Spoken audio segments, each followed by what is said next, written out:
Chapitre 10. 4e mois de l'hiver, 6e jour. Imhotep était assis en face d'Eza. Il était nerveux. « Ils racontent tous la même histoire, dit-il. « Ça vaut mieux, déclara Eza. « Comment ça vaut mieux ?» s'exclama Imhotep. « Quelle singulière façon de parler !» Eza eut un petit rire. « Je sais ce que je dis, mon fils. » Avec importance, Imhotep répliqua. « Disent-ils la vérité ? C'est là ce qu'il me faut décider. » La vieille femme rit de nouveau.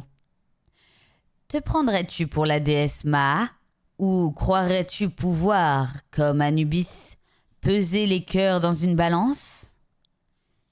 Imhotep hochait la tête avec gravité. A-t-elle vraiment été victime d'un accident ? Je ne dois pas perdre de vue que l'annonce de mes intentions pouvait avoir jeté le trouble dans mon ingrate famille. « C'est le moins qu'on puisse dire, » fit remarquer Eza. Il discutait avec une telle passion que, d'ici, j'entendais tout ce qu'il disait. Au fait, ces intentions que tu annonçais, elles correspondaient vraiment à ta pensée ? Imhotep, gêné, détourna son regard et murmura. « J'ai écrit sous le coup d'une juste colère. Ma famille avait besoin d'une solide leçon. » Autrement dit, tu voulais seulement faire peur à tes fils. C'est bien ça ? Quelle importance cela peut-il avoir maintenant ? Ce qui revient à dire, reprit Eza, que tu ne savais pas au juste ce que tu proposais de faire. Des idées confuses, comme toujours. Imhotep devait se dominer pour ne pas se laisser emporter par l'irritation qu'il sentait monter en lui. « Ce que je dis, répliqua-t-il, c'est que cette question ne présente plus actuellement aucun intérêt. C'est de la mort de Nofret qu'il s'agit. Si je croyais qu'un des miens eût pu être assez oublieux de ses devoirs, assez fou pour avoir délibérément voulu du mal à cet enfant, je ne sais pas ce dont je serais capable. C'est pourquoi il est heureux qu'ils racontent tous la même histoire. Personne n'a jamais insinué que les choses se sont passées autrement qu'ils ne disent, n'est-ce pas ? Non ? Alors, pourquoi ne pas considérer l'incident comme clos ? Tu aurais dû emmener Nofret dans le nord avec toi. Je te l'avais recommandé. C'est donc que, toi, tu crois que... Eza lui coupa la parole avec autorité. Je crois ce qu'on me dit, à moins que ce qu'on me dit ne soit en contradiction absolue avec ce que j'ai vu de mes yeux, ce qui est aujourd'hui bien peu, ou entendu de mes oreilles. J'imagine que tu as interrogé Ennet. Que dit-elle ? Elle est très, très triste, à cause de moi. Eza haussa le sourcil. Tu m'étonnes. Ennet a beaucoup de cœur. Si tu veux. Elle a été aussi très bien servie, en fait, de langue.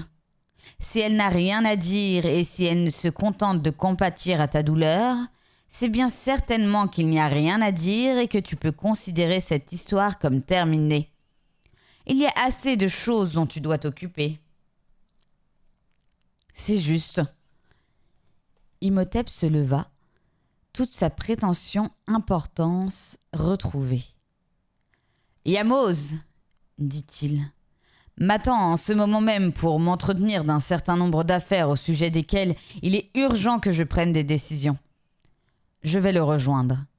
Ainsi que tu le dis avec sagesse, nos douleurs intimes ne sauraient nous empêcher de tenir dans l'existence le rôle qui nous est assigné.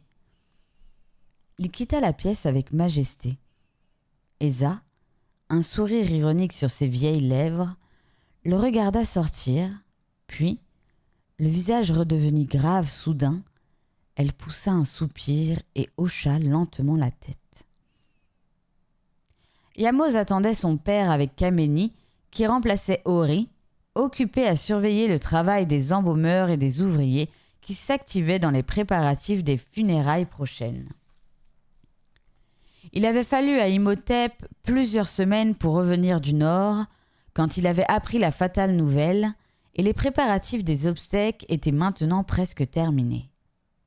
Le corps, après une longue immersion dans un bain de saumure, avait été huilé, frotté de sel et enveloppé de bandelettes.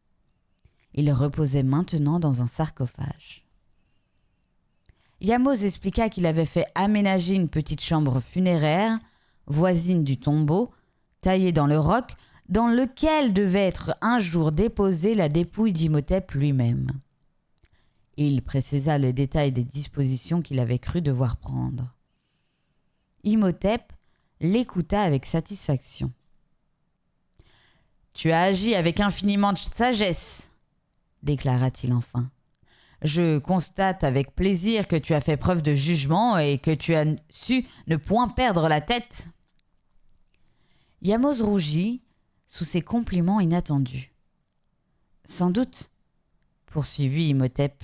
« Hippi et Montu sont des embaumeurs particulièrement chers et il me semble que ces vases couverts sont assez inutiles. On pourrait les supprimer. Quelques-uns de leurs prix, d'ailleurs, me paraissent terriblement élevés. C'est l'ennui avec ces embaumeurs qui ont travaillé pour la famille du gouverneur. Ils s'imaginent qu'ils peuvent gonfler leurs notes autant qu'il leur plaît. Tout cela serait revenu bien meilleur marché si tu t'étais adressé à des embaumeurs moins connus. » « En ton absence, » répondit Yamos, « il me fallait prendre les décisions et je tenais avant tout à ce que fût traitée avec honneur la concubine que tu aimais tant. » Imhotep approuva de la tête et donna à son fils quelques amicales petites tapes sur l'épaule. « Tu t'es trompé dans les meilleures intentions, mon fils. Tu ne dépenses l'argent qu'à bon escient, je le sais, et je suis très sensible au fait que tu as enfreint la règle ordinaire à une seule fin de m'être agréable. Pourtant, étant donné que je n'ai pas le pouvoir de faire de l'or, et qu'une concubine, après tout, n'est qu'une concubine, nous allons supprimer, je pense, quelques-unes des amulettes les plus dispendicieuses, et revoir ce devis un peu de près. Il doit y avoir moyen de réduire les frais. Tu veux me le relire, Kameni ?» Kameni déroula le papyrus. Yamos se sentait très soulagé. Sortant de la maison, Kate se dirigea vers la piscine et s'arrêta près de Satipi et de Renisambe qui surveillaient les jeux des enfants. « Tu avais raison, Satipi, » dit-elle. « Une concubine morte, c'est autre chose qu'une concubine vivante. » Satipi leva vers sa belle-sœur un regard vide et lointain. « Que veux-tu dire ?» demanda vivement Renisambe. « Pour la concubine vivante, » expliqua Kate, « rien n'était trop beau. Tout était pour elle, les vêtements, les bijoux et même les biens qui devaient légitimement revenir au fils d'Imhotep. Maintenant, Imhotep s'applique à réduire les frais des funérailles. Après tout, pourquoi gâcher de l'argent autour d'un cadavre ? Oui, Satipi, tu avais raison. » Satipi murmura. « Qu'est-ce que j'ai dit ? Je ne m'en souviens pas. »« Ça vaut mieux. Je l'ai oublié aussi. Et Renisambe également. » Renisambe, sans mot dire, regardait Kate. Il lui avait semblé discerner dans le ton de sa voix une menace imprécise qui l'inquiétait vaguement. Elle avait toujours considéré Kate comme une femme gentille, soumise, mais plutôt sotte et, somme toute, négligeable. Elle sentait maintenant qu'il y avait quelque chose de changé. Satipi, l'autoritaire Satipi, semblait devenir timide, alors que Kate, jusqu'alors si effacée, paraissait débordée d'énergie et de volonté. On eût dit que l'une avait pris le caractère de l'autre et inversement. La chose étant évidemment impossible, Reni semble s'interrogeait. Kate et Satipi avaient-elles réellement changé ces dernières semaines ou n'étaient-elles pas plutôt victimes de son imagination? Si Kate semblait autre, n'était-ce pas uniquement parce que Satipi était très abattue depuis quelque temps? Car, pour Satipi, la question ne se posait pas. Elle avait changé. Sa voix ne retrouvait plus ces inflexions de commandement qui lui étaient autrefois familières. Elle circulait dans la maison sans bruit aucun et il y avait dans ses manières une nervosité qui contrastait avec sa calme assurance d'autrefois. Ce changement, Reni semble l'avait d'abord imputé au choc donné par la mort de Nofrette, mais il était évident qu'elle se trompait. Satipi n'aurait affiché ouvertement sa joie de voir Nofrette disparue. Reni semble n'en aurait point été surprise. Au lieu de cela, et c'était ce que Reni semble ne s'expliquait pas, Satipi tressaillait chaque fois qu'on prononçait le nom de Nofrette devant elle. Yamos lui-même échappait maintenant aux scènes incessantes qu'elle lui faisait naguère. Il y gagnait une certaine confiance en lui, une attitude résolue, toute nouvelle chez lui. En fait, les modifications intervenues dans le caractère de Satipi étaient plutôt heureuses. Reni semble, pourtant, elle n'aurait su dire pourquoi, les trouvait inquiétantes. Reni semble s'aperçut tout d'un coup que Kate la regardait en fronçant le sourcil. Elle semblait attendre d'elle un mot qui approuvât ce qu'elle venait de dire. C'était si vrai qu'elle répéta « Reni semble l'a oublié, elle aussi !» Il y eut chez Reni semble comme une révolte intérieure. Ce dont elle devait ou non se souvenir, nul ne lui dictait. Ni Kate, ni Satipi, ni personne. Une lueur de défi dans le regard, elle considéra longuement Kate sans ouvrir la bouche. Les femmes d'une même maison doivent se soutenir entre elles, déclara Kate. Reni semble retrouva sa voix pour demander d'un ton agressif. Pourquoi? Parce que leurs intérêts sont les mêmes. Reni semble secoua la tête. Elle se disait qu'elle n'était pas seulement une femme, mais aussi un être humain, Reni semble. Ce n'est pas si simple, dit-elle à haute voix. Voudrais-tu donc, Reni semble, nous créer des ennuis? Du tout. D'ailleurs, à quelle sorte d'ennui fais-tu allusion? Je dis simplement qu'il me paraît préférable que ce soit oublié tout ce qui a été dit ce jour-là dans la grande pièce. Reni semble se mit à rire. Tu es stupide, Kate. Les domestiques, les esclaves, ma grand-mère, tout le monde a dû entendre. Pourquoi prétendre que des choses n'ont pas eu lieu alors qu'on sait qu'elles ont eu lieu? Satipi intervint d'une voix lasse. Nous étions tous en colère. Ce que nous avons dit, nous ne le pensions pas vraiment. Avec fièvre, elle ajouta. Ne parlons plus de ça, Kate. Si Reni semble veut créer des difficultés, laisse-la faire. Mais je ne cherche pas à créer des difficultés, répliqua Reni semble, indigné. Je dis seulement qu'il est ridicule de ne pas reconnaître ce qui est. Ce n'est pas ridicule, déclara Kate, c'est sage. Pense à Tetty. Je ne suis pas inquiète pour Tetty. Il n'y a plus à s'inquiéter pour personne. Maintenant que Nofrette est morte, maintenant, tout va bien. Kate souriait, d'un sourire tranquille et satisfait. Et de nouveau, Reni semble sentit en elle cette révolte qui, tout à l'heure déjà, l'avait secouée. Pourtant, Kate avait raison. Maintenant que Nofrette était morte, tout allait très bien. Satipi, Kate, Reni semble elle-même, les enfants, tout le monde pouvait envisager l'avenir sans appréhension. La paix était revenue, et avec elle la sécurité. L'intruse, l'étrangère, avait pour toujours disparu et, avec elle la menace qu'elle représentait. Alors, pourquoi cette émotion injustifiable quand on lui parlait de la mort de Nofrette ? Pourquoi se croyait-elle comme obligée de défendre la mémoire de cette femme qu'elle n'avait jamais aimée ? Nofrette était méchante et elle était morte. Pourquoi ne pas s'en tenir à ça ? Pourquoi lui accorder soudain tant de pitié et presque lui chercher des excuses ? Renissemble, perplexe, assise au bord de l'eau après le départ des autres, cherchait vainement à voir clair en son esprit troublé. Elle était encore là au coucher du soleil quand Ori, qui rentrait, l'aperçut et vint prendre place à côté d'elle. « Il est tard, Renissemble. Tu devrais rentrer. » Elle eut l'impression que la voix grave et calme d'Ori lui apportait comme un apaisement.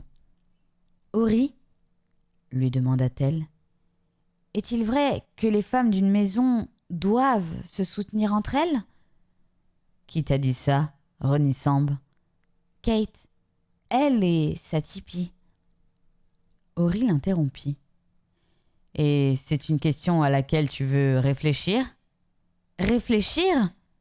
S'écriera Renissemble. Mais je ne sais plus que penser, Ori. Dans mon cerveau, tout s'embrouille. Les gens eux-mêmes ne se ressemblent plus. Ils ne sont plus ce qu'ils étaient. Satipi, que je croyais énergique, autoritaire, est maintenant faible, sans volonté et presque timide. Où est la vraie Satipi ? On ne se transforme pas comme ça du jour au lendemain. Non, pas du jour au lendemain. Kate, qui était douce et résignée, qui se laissait bousculer par tout le monde, a changé, elle aussi. Maintenant, c'est elle qui commande. Et Sobek lui-même a peur d'elle. Yamoz n'est plus le même, lui non plus. Il donne des ordres et entend être obéi. Et tout cela te trouble, Renissemble ? Oui, parce que je ne comprends pas. Je finirai par croire que la vieille Énette elle-même n'est pas telle que nous croyons la connaître. Elle rit, amusée par l'absurdité apparente de cette hypothèse. Ori restait grave et pensif. « Tu n'as pas souvent eu l'occasion de t'interroger sur les gens, Renissemble, » dit-il enfin. « Sinon, tu te rendrais compte. » Il s'interrompit et, après un petit silence, reprit. « Tu sais que dans tous les tombeaux, il y a une fausse porte. » Elle le regardait, surprise. « Oui ? » « Eh bien, les gens sont comme les tombeaux. Ils ont leur fausse porte pour tromper. S'ils sont conscients de leur faiblesse, de leur manque de volonté, ils affectent, c'est leur fausse porte, une grande assurance. Ils parlent fort, se montrent pleins d'autorité. Et il arrive, au bout d'un certain temps, qu'ils se fassent illusion à eux-mêmes. Ils croient, et tout le monde avec eux, que c'est vraiment là le fond de leur caractère. Mais derrière cette porte, Renissemble, il y a leur vraie personnalité qui s'affirme avec netteté dès qu'ils se trouvent touchés par la plume légère de la vérité. Par sa gentillesse et sa soumission, Kate avait obtenu tout ce qu'elle désirait, un mari et des enfants. Parce que ça lui facilitait la vie, elle feignait volontiers d'être sotte. Mais quand la réalité s'est manifestée à elle sous la forme d'un danger qui menaçait son bonheur, elle a retrouvé sa vraie nature. Elle n'a pas changé, Renissemble. Cette force et cette énergie ont toujours été en elle.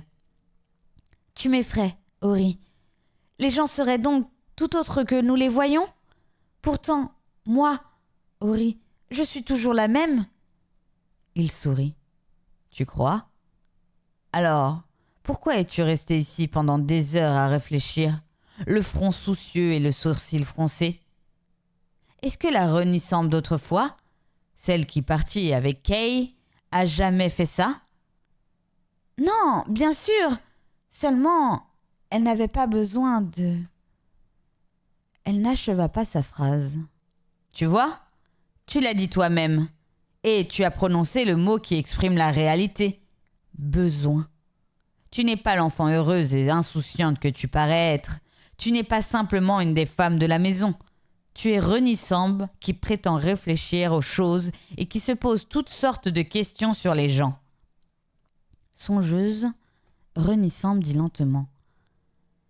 C'est à Nofrette que je pense. Je me demande. Qu'est-ce que tu te demandes ? Je me demande pourquoi je ne peux pas l'oublier. Elle était méchante et cruelle. Elle a cherché à nous nuire et elle est morte. Est-ce que je ne devrais pas m'en tenir à ça ? Ne serait-ce pas plus sage ? Peut-être, mais je ne peux pas. Elle se passa la main sur les yeux et reprit. Quelquefois, Ori, j'ai l'impression que je sais la vérité sur Nofrette. Que veux-tu dire ? Je ne peux pas t'expliquer. C'est difficile. De temps à autre, il me semble qu'elle est ici, à côté de moi. Et alors, c'est comme si je m'identifiais à elle. Je comprends ce que pouvaient être ses sentiments. Elle était très malheureuse, Ori. Je m'en rendais pas compte quand elle était vivante, mais maintenant, j'en suis sûre. Et c'est parce qu'elle était très malheureuse qu'elle nous voulait du mal. Tu ne peux pas savoir ça, Reni Samb. Non, bien sûr, je ne le sais pas, mais je le sens. Un jour, j'ai vu dans ses yeux je ne sais quelle tristesse et quelle haine qui la transfigurait, et je n'ai pas compris. C'était probablement une femme qui avait aimé et souffert. Il était mort, peut-être, ou il était parti. Il lui était resté, à elle, le désir de se venger, de blesser, de faire du mal. Ah, tu peux dire ce que tu veux, Ori. Je sais que je ne me trompe pas. Par la suite, devenue la concubine d'un vieil homme, mon père, elle est venue ici. Nous l'avons détestée, et elle s'est dit qu'elle nous rendrait tout aussi malheureux qu'elle l'était elle-même. Oui, ça ne peut pas s'être passé autrement. Ori la dévisageait avec curiosité.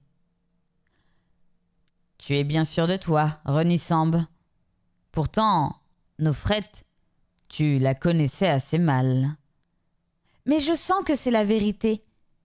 J'ai souvent le sentiment que Nofrette est auprès de moi. Je vois. Il y eut un long silence. La nuit était presque venue. Naturellement, demanda Ori d'une voix calme, tu ne crois pas que Nofrette ait été victime d'un accident ? Tu penses que quelqu'un l'a poussée ? Reni Samb eut un mouvement de recul. Ces choses qu'elle pensait, elle répugnait à les entendre exprimer avec des mots. Non, non, ne dis pas cela. J'estime qu'il est préférable de le dire, Reni Samb, puisque c'est bien là ta pensée. Je ne me trompe pas ? Non. Ori hocha la tête. Et tu crois que Sobek qui l'a poussé ? Qui d'autre aurait pu le faire ?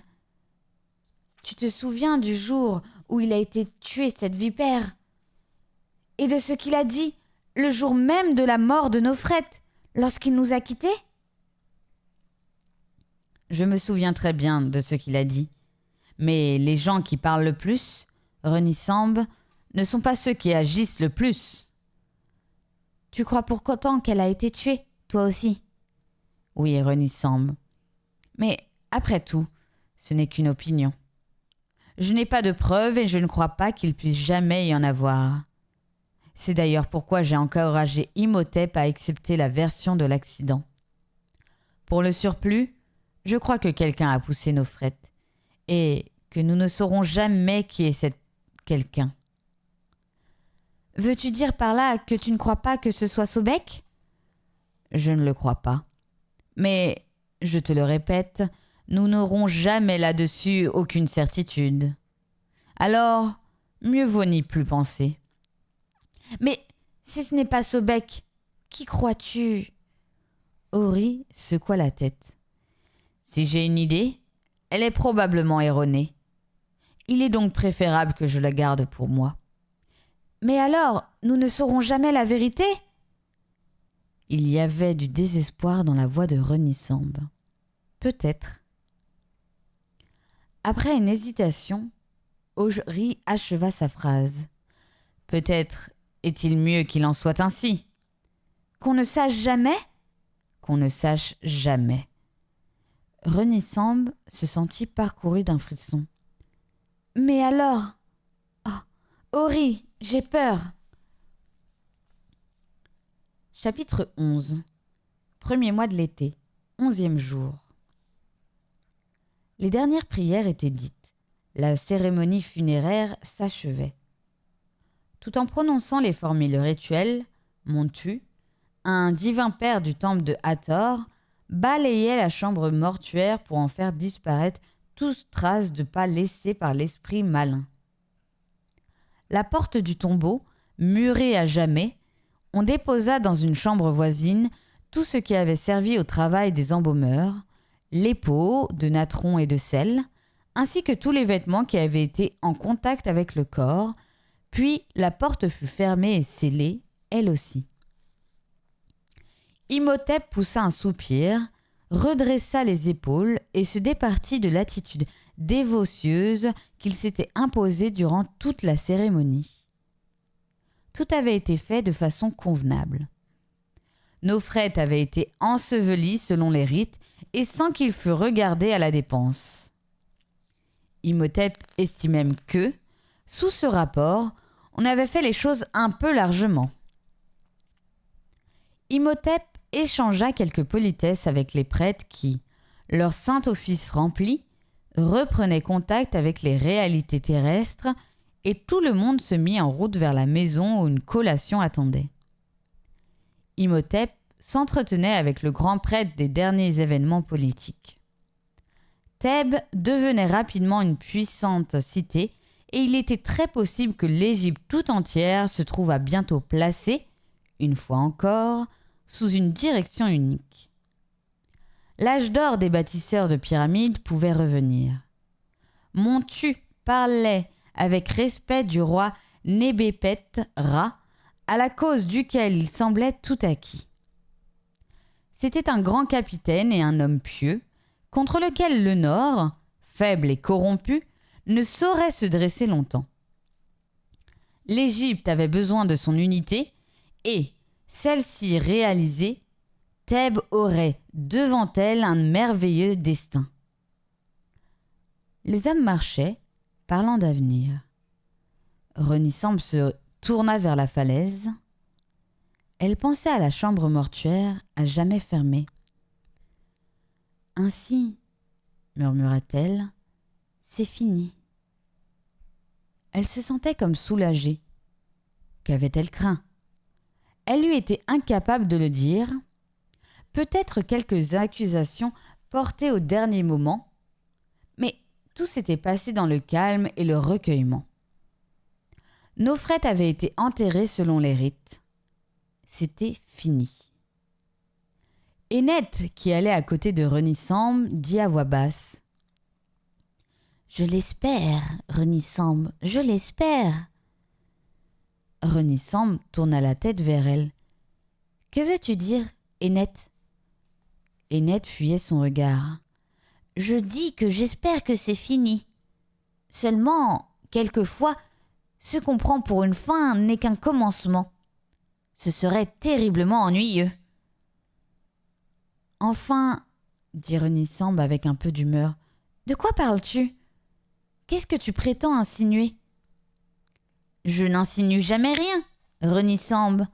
C'est une chose que je ne fais jamais. Nofret est enterré, tout le monde est content. Par conséquent, tout est bien. » Elles firent quelques pas en silence. Puis Renisambe demanda à Éneth si Imhotep l'avait interrogé sur les circonstances de la mort de Nofret. « Naturellement, répondit Éneth.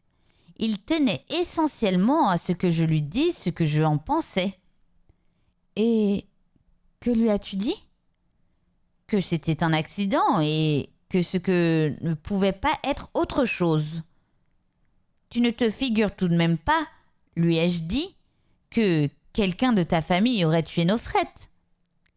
Tout le monde dans ta maison a trop de respect pour toi pour qu'il s'y trouve quelqu'un qui aurait osé une chose pareille. Il y en a qui grognent parfois, mais ça ne va pas plus loin. Tu peux me croire, ai-je conclu, c'est par accident que Nofrette est morte. Et mon père t'a cru ? Eneth branla la tête avec un air de visible satisfaction. Ton père sait combien je lui suis dévouée. Quand la vieille Eneth parle, il la croit. Il m'apprécie, lui, quelle que soit l'opinion que vous puissiez avoir de moi, tous. Heureusement, je n'attends de vous aucun remerciement et mon dévouement porte en lui-même sa propre récompense.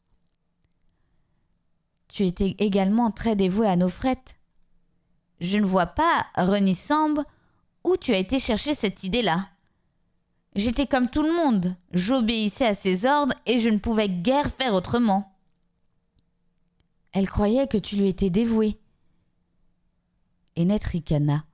Nofrette n'était pas tout à fait aussi forte qu'elle se l'imaginait. Elle était terriblement orgueilleuse et elle se figurait que le monde lui appartenait.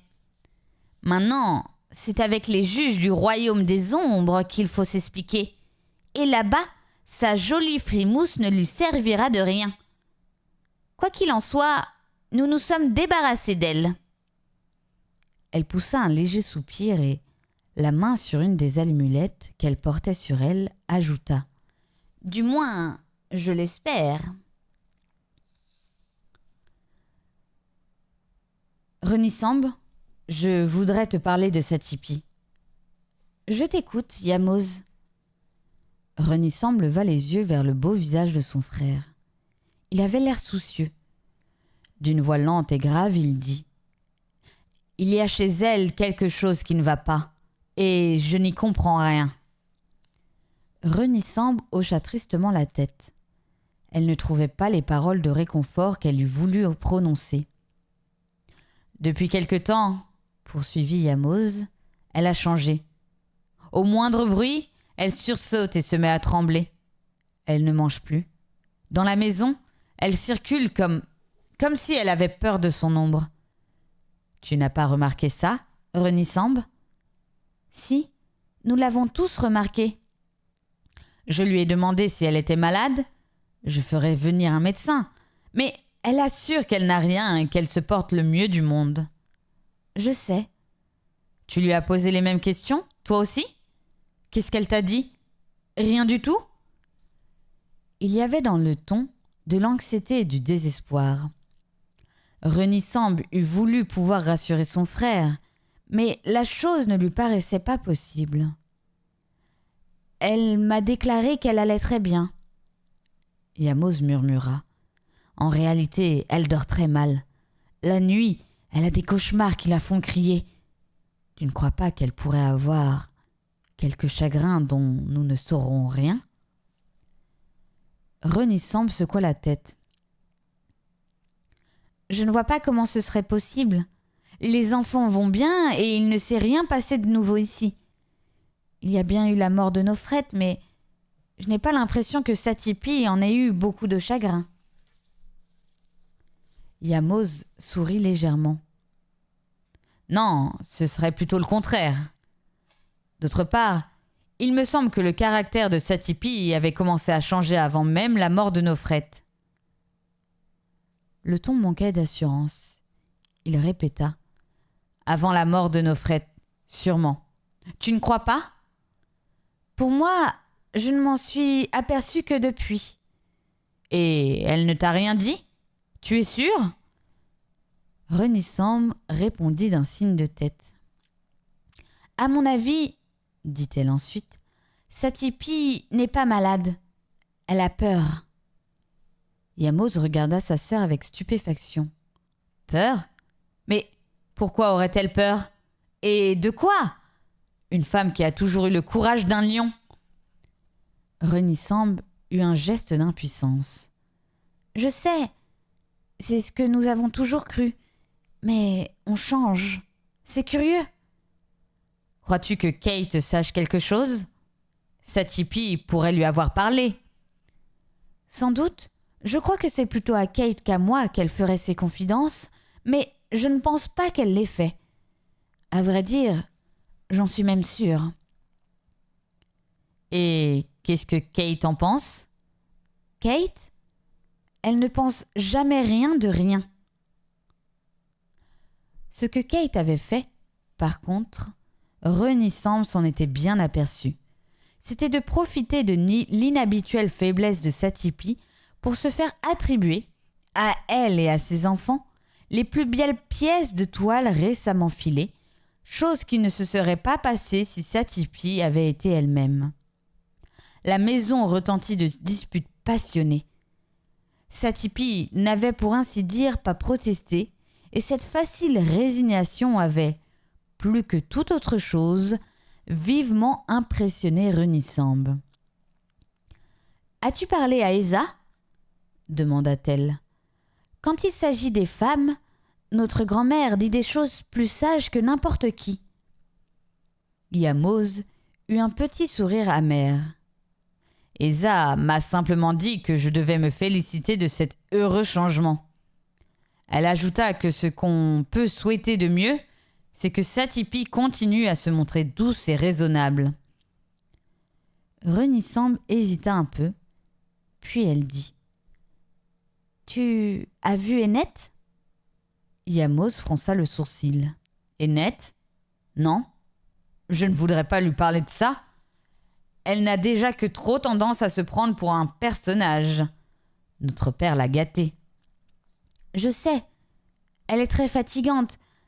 Mais malgré ça, quelquefois, elle sait des choses. » Yamose réfléchissait. « Voudrais-tu lui parler ?» demanda-t-il enfin. « Tu me reporteras ce qu'elle t'aura dit. »« Si tu veux. » Reni Samb attendit de se trouver seule avec Eneth pour aborder le sujet. Elle se rendait de compagnie vers les hangars sous lesquels on tissait. À sa grande surprise, Reni Samb constata que sa question jetait Eneth dans un certain embarras et que, contrairement à son habitude, elle ne se sentait nulle envie de se répandre en interminables bavardages. Eneth porta la main à une de ses amulettes, regarda par-dessus son épaule et répondit « C'est là une chose qui ne me concerne pas.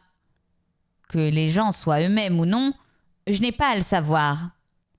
Je m'occupe de mes affaires et il y a des histoires. Je ne veux pas y être mêlée. »« Des histoires ? Quel genre d'histoires ?» Eneth lança, avant de répondre, un rapide coup d'œil à droite et à gauche. « J'espère qu'il n'y en aura pas et, en tout cas, que nous n'aurons pas à nous en occuper. Toi et moi, nous n'avons aucun reproche à nous faire. C'est pour moi une grande consolation. »« Est-ce que ça veut dire que Satipi… » ?»« Ça ne veut rien dire du tout, Reni Samb. Et je t'en prie, ne donne pas à mes paroles un sens qu'elles n'ont pas.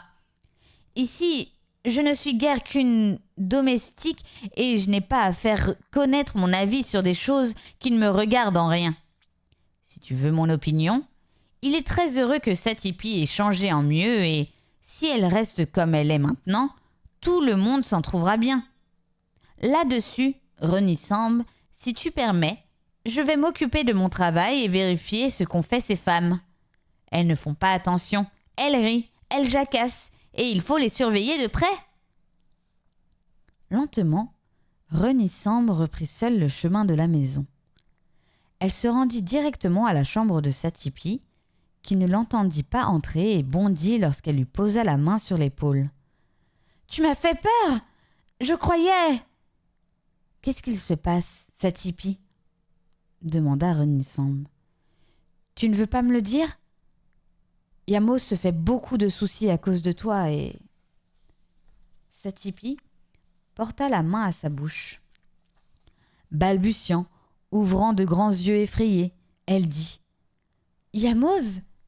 Que t'a-t-il dit ? » ?»« Il est ennuyé. Il dit que tu parles dans ton sommeil. »« Reni Samb !»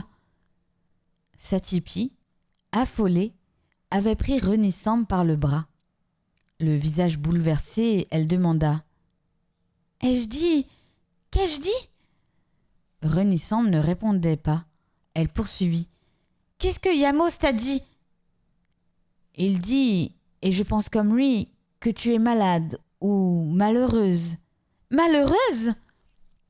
Satipi répétait le mot très bas, sur un ton lamentable.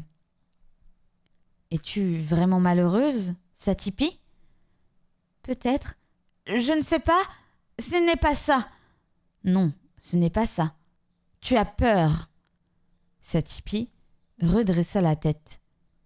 Une flamme hostile s'était allumée dans ses prunelles. « Qu'est-ce qui te permet de dire ça ? Pourquoi aurais-je peur ? Et de quoi ? » ?»« Je ne sais pas, mais c'est la vérité. Tu ne crois pas ?» Satipi fit un effort pour retrouver toute sa superbe d'autrefois. « Non, Renisambe, je n'ai peur de rien, ni de personne. Comment oses-tu suggérer une chose pareille ? D'autre part, je te prierai de cesser ces conversations avec Yamos. Mon époux et moi, nous nous comprenons fort bien. » Après un silence, elle ajouta « Nofrette est morte, et c'est bon débarras. Je ne me cache pas pour le dire, et si on te le demande, tu peux le répéter. » Nofrette ? Renisambe murmurait le mot sans comprendre. Satipi, comme retrouvant d'un coup son ancienne personnalité, continuait avec colère. « Oui, Nofrette, Nofrette, Nofrette ! On n'entend que ce nom-là et j'en ai, moi, par-dessus la tête. On n'a plus besoin de parler d'elle dans cette maison. Ce sera rudement mieux ainsi. » Sa voix, qui s'était élevée aux hauteurs où elle atteignait naguère, tomba brusquement à l'arrivée de Yamos. « Du calme, Satipi !» lança-t-il d'un ton sec, chez lui très inhabituel. « Si mon père t'entendait, les ennuis recommenceraient. Comment peux-tu te conduire de façon si stupide ?» Satipi accepta la leçon avec une humilité et une résignation ignorées de la Satipi d'autrefois. Elle murmura. « Je regrette, Yamos. Je n'y pensais pas. » « Eh bien, à l'avenir, réfléchis. Vous nous avez, Kate et toi, valu assez d'ennuis comme ça. Les femmes sont idiotes. » Cependant que Satipi balbutiait de nouveaux regrets, Yamos sortait, bombant le torse, et du pas assuré d'un homme très satisfait d'avoir affirmé son autorité. Renisambe se dirigea lentement vers la chambre d'Esa.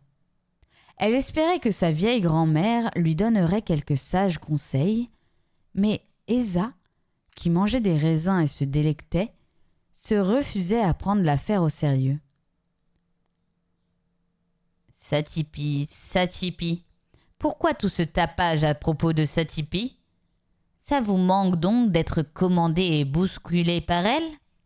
Elle devient sociable et vous protestez. On ne comprend pas. » Elle cracha quelques pépins et ajouta. « D'ailleurs, c'est trop beau pour durer.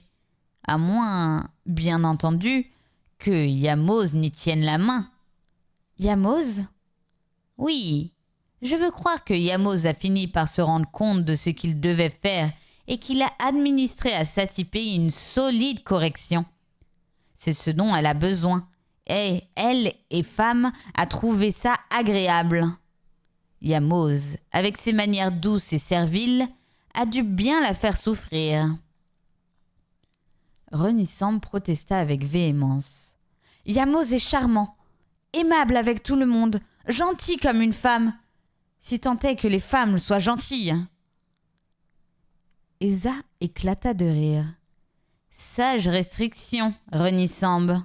Il n'y a pas de gentillesse chez les femmes, et quand il y en a, c'est tant pis pour elles. Elles ne sont pas nombreuses. D'ailleurs, celles qui souhaitent un époux doux et prévenant. Elles préfèrent une solide brute agréable à regarder, dans le genre de Sobek, par exemple. Celui-là a bien une tête à plaire aux filles. Ou un jeune et beau garçon, comme Kameni, n'est-ce pas, Renisambe ? Encore un sur lequel les mouches ne resteront pas. Il faut dire qu'il sait de jolies chansons d'amour. C'est exact, hein ?» Renisambe, les joues en feu, déclara avec beaucoup de dignité qu'elle ne comprenait pas ce que sa grand-mère voulait dire. « Vous vous figurez tous, reprit la vieille femme, que la vieille Esa ne sait rien de ce qu'il se passe. Mais je suis parfaitement au courant. » Elle souriait, ses yeux, qui n'y voyaient presque plus, fixés sur le visage de sa petite fille. Elle poursuivit. « Tu ne le sais peut-être pas encore, petite, mais moi, je le sais déjà, et tu n'as aucune raison de te fâcher. C'est la vie, Renisambe.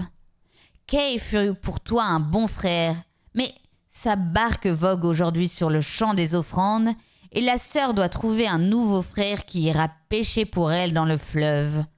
Kameni ? Je ne suis pas tellement sûre que ce soit l'homme qu'il te faut. Où il est à son affaire, lui, c'est avec une plume de roseau et un rouleau de papyrus.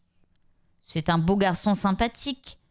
Quant à dire que ce soit un homme pour toi, je le répète, je n'en suis pas convaincue. Nous le connaissons peu et il est du Nord. Je sais qu'Imhotep le trouve très bien, mais Imhotep est un sot. Par la flatterie, on obtient de lui ce qu'on veut. Exemple est net. Tu te trompes du tout au tout. Je me trompe. Parfait. Ton père n'est pas un sot. Ce n'est pas ce que je voulais dire. Je parlais. La vieille Esa sourit. Rassure-toi, mon enfant. Je sais très bien de quoi tu parlais. Ce que tu ne peux pas savoir, c'est quel plaisir on peut avoir à être assise bien tranquille, comme je le suis, en se disant qu'on n'est plus personnellement tourmenté par toutes ces histoires d'amour et de haine. Manger une bonne caille bien dodue et cuite à point, la faire suivre d'un beau gâteau au miel, arroser le tout d'un aimable vin de Syrie, se dire qu'on n'a aucun souci et regarder autour de soi tous ces gens qui s'agitent et se dépensent parce que leur cœur les tourmente, c'est vraiment savourer la vie. Quand j'ai vu mon fils se rendre ridicule avec cette belle fille qui le menait par le bout du nez, je t'assure que j'ai bien ri. Remarque que, dans un certain sens, cette fille ne me déplaisait pas. Cela dit, je t'accorde que c'était une créature du démon. Devant elle, ils retrouvaient tous leur vrai visage. Sobek avait l'air d'une outre crevée, Hippie d'un tout petit garçon et Yamos d'un mari qui n'est pas le maître en sa maison. Ce que je me demande, c'est pourquoi elle te haïssait. Peux-tu me le dire ? Elle me haïssait ? Renisambe restait incrédule. Elle ajouta. Je lui avais offert mon amitié. Et elle l'avait repoussée ? C'est bien ce que je dis. Elle te haïssait. Après un court silence, brusquement, la vieille femme demanda. Ce n'aurait pas été à cause de Kameni ? De nouveau, Renisambe se sentit rougir. Kameni ? Je ne vois pas ce que tu veux dire. Esa répondit songeuse. Ils venaient du Nord, tous les deux. Mais c'était toi que Kameni suivait des yeux quand tu passais dans la cour. Il faut que j'aille m'occuper de Téti. Elle quitta la pièce, poursuivie par le rire de la vieille femme et, les joues brûlantes, s'en alla vers la piscine. Kameni, qui se trouvait sous le porche, l'appela. « Renisambe, j'ai écrit une nouvelle chanson d'amour. Écoute-la. » Elle secoua la tête et continua son chemin d'un pas plus vif encore. Son cœur battait trop vite et elle se sentait furieuse. Kameni et Nofrette, Nofrette et Kameni. Pourquoi avait-elle permis que la vieille Esa, avec cette malice qui la poussait à taquiner méchamment les gens, lui mit ses idées dans la tête ? Et d'ailleurs, qu'est-ce que ça pouvait bien lui faire, à elle, Renisambe ? Ça n'avait aucune importance. Kameni ne l'intéressait pas. Pas du tout. C'était un petit jeune homme impertinent qui avait la voix rieuse et de larges épaules. Exactement comme Kay. Kay. Kay. Elle se répétait son nom avec entêtement, mais, chose extraordinaire, il n'évoquait aucune image en son esprit. Kay était dans un autre monde, sa barque volait sur les champs des offrandes. Sous le porche, la voix douce de Kamini chantait. Je dirais à Apta, « Donne-moi ma sœur ce soir. » Renisambe. Ori dut répéter son appel par 2 fois. La jeune femme qui contemplait le Nil se retourna enfin. « Tu étais perdu dans tes pensées, » dit-il avec un sourire. « À quoi songeais-tu » Elle répondit d'un air réticent. « Je pensais à Kay. » Il la regarda longuement et dit, souriant de nouveau, « Je vois. » Renisambe, il n'était pas sans s'en apercevoir, se sentait mal à l'aise. Brusquement, elle demanda, « Que se passe-t-il après la mort ? Le sait-on vraiment ? Tous ces textes qui sont portés sur les sarcophages, est-ce qu'ils signifient réellement quelque chose ? On sait qu'Orisis a été tué, qu'il a été rendu à la vie, qu'il porte la couronne blanche et qu'à cause de lui, nous ne mourrons plus vraiment. Mais, Ori, tout cela est-il vrai ? Cela semble si compliqué. Ori fit de la tête un signe de plein assentiment. « Que se passe-t-il après la mort ?» reprit Renisambe. « C'est ça que je veux savoir. » « Je suis incapable de te le dire, Renisambe. C'est à un prêtre qu'il faut poser la question. » « Il me ferait les réponses ordinaires. Or, je veux savoir. » « Cela, dit doucement Ori, aucun de nous ne le saura jamais avant d'être mort lui-même. Renisambe frissonna. « Ne dis pas cela. »« Tu as l'air d'avoir quelques soucis, Renisambe. C'est à cause des A. » Après un silence, elle reprit. « Dis-moi, Ori, est-ce que Kameni et Nofret se connaissaient bien avant de venir ici l'un et l'autre ?» Ils marchaient côte à côte, revenant vers la maison. Ori murmura. « Ah, c'est donc ça. Qu'est-ce que tu veux dire ? Je t'ai simplement posé une question, à laquelle je ne peux pas répondre. Nofret et Kamini se connaissaient, je le sais. Étaient-ils très liés ? Je n'en sais rien. Et ça n'a aucune importance. Nofret est morte. Morte, embaumée et scellée dans son tombeau. Quant à Kameni, il n'a pas l'air de la pleurer. Non. Renisambe découvrait que c'était là une chose dont elle ne s'était pas encore avisée. Avec élan, elle se tourna vers Ori. « Qu'il est réconfortant de te parler, Ori !» Il sourit. « Je réparais le lion de la petite Renisambe. Maintenant, elle a d'autres jouets. » Comme ils approchaient de la maison, elle s'arrêta. « Je n'ai pas envie de rentrer maintenant. Il me semble que je les déteste, tous. Pas réellement, bien sûr. Non. Je suis seulement furieuse contre eux parce qu'ils me paraissent tous bizarres. Si nous montions jusqu'au tombeau, on est si bien là-haut. On se sent tellement au-dessus de tout. » C'est très vrai, Renisambe. Quand on est là-haut, la maison, les cultures, tout cela semble dépourvu de toute espèce d'importance. On voit au-delà de tout cela, au-delà du fleuve, et c'est l'Égypte tout entière qu'on découvre. L'Égypte qui, dans un très proche avenir, redeviendra une, grande et forte, comme elle le fut dans le passé. « Qu'est-ce que ça peut bien faire ?» murmura Renisambe. Ori eut un sourire. Renisambe s'en moque. C'est une petite fille et il n'y a que son lion qui l'intéresse. Renisambe tourna la tête vers Ori. « Mais qu'est-ce que ça peut bien te faire, à toi ?» Oui, Renisambe, qu'est-ce que ça peut bien me faire ? En quoi est-ce que cela peut m'intéresser ? Moi qui ne suis qu'un simple prêtre de cas, uniquement préoccupé des biens d'Imhotep? Qu'est-ce que ça peut bien me faire que l'Égypte soit grande ou petite? Regarde. Du doigt, Renissan montrait la falaise au-dessus d'eux. Yamos et Satipi sont allés au tombeau. Ils sont en train de redescendre. Oui, dit Ori. Il y avait quelques affaires à enlever, des pièces de toile, notamment, que les embaumeurs n'ont pas utilisées. Yamos m'avait dit qu'il demanderait à Satipi de l'accompagner pour voir avec elle ce qu'il convenait d'en faire. Ils s'arrêtèrent, regardant l'homme et la femme qui suivaient les 3 sentiers. Renissan s'avisa soudain qu'ils approchaient de l'endroit d'où Nofret avait dû tomber. Satipi allait devant, suivie à quelques pas par Yamos. Elle tourna la tête pour lui dire quelque chose. Et, soudain, Renissan la vit qui, brusquement, s'immobilisait. Comme changée en statue, elle regardait le sentier qui s'élevait derrière elle.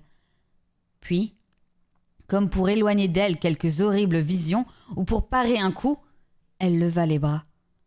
Ses jambes chancelaient et, avec un cri de terreur, comme Yamos se précipitait pour la retenir, comme une masse, elle tomba du sentier en surplomb. Sa tête vint se fracasser en bas sur les rochers. Renissan, la gorge sèche, les yeux agrandis d'horreur, doutait de la réalité, du terrifiant spectacle auquel elle assistait. Puis, avec Ori, elle se mit à courir, cependant que Yamos, qui les appelait, dévalait le sentier à toutes jambes.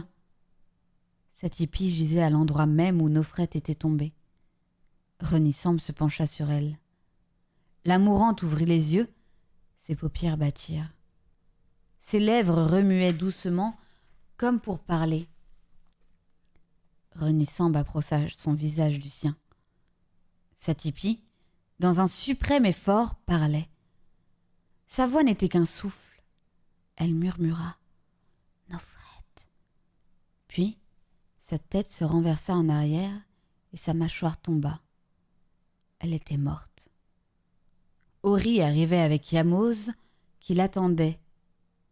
Renissan se tourna vers son frère. « Qu'a-t-elle crié là-haut avant de tomber ?» Yamos était haletant. Il pouvait à peine parler.